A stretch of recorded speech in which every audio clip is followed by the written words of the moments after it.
বিসমিল্লাহির রহমানির রহিম। আসসালামু আলাইকুম।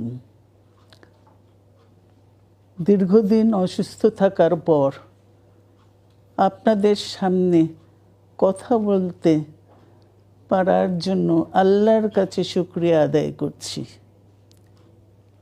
আমার কারাবন্দী অবস্থায় আপনারা আমার কারামুক্তি ও রোগ মুক্তির জন্য সংগ্রাম করেছেন, দোয়া করেছেন। সেজন্য আমি আপনাদের সকলকে ধন্যবাদ জানাচ্ছি।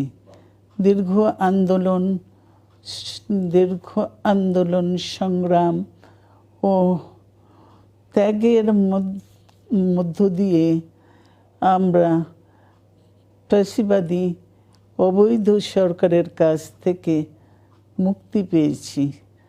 আমি আন্তরিক ধন্যবাদ জানাতে চাই আমাদের বীর সন্তানদের, যারা মরণপণ সংগ্রাম করে এই অসম্ভবকে সম্ভব করেছে।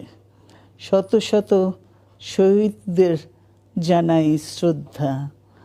এ বিজয় আমাদের নতুন সম্ভাবনা নিয়ে এসেছে। দীর্ঘদিনের নজিরবিহীন দুর্নীতি, গণতন্ত্রের ধ্বংসের স্তূপের মধ্য থেকে আমাদের নির্মাণ করতে হবে এক সমৃদ্ধ বাংলাদেশ। ছাত্র তরুণরাই আমাদের ভবিষ্যৎ।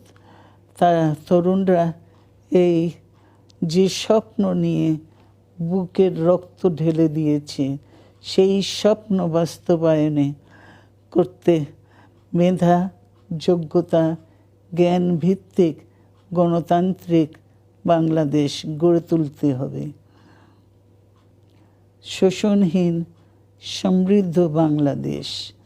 সকল ধর্মের গোত্রের অধিকার নিশ্চিত করতে হবে। শান্তি,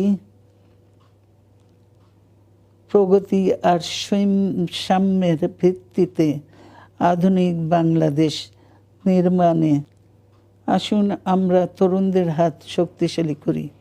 ধ্বংস নয়, প্রতিশোধ নয়, প্রতিহিংসা নয়, ভালোবাসা, শান্তি ও জ্ঞান ভিত্তিক সমাজ গড়ে তুলি। আল্লাহ হাফেজ। বাংলাদেশ জিন্দাবাদ।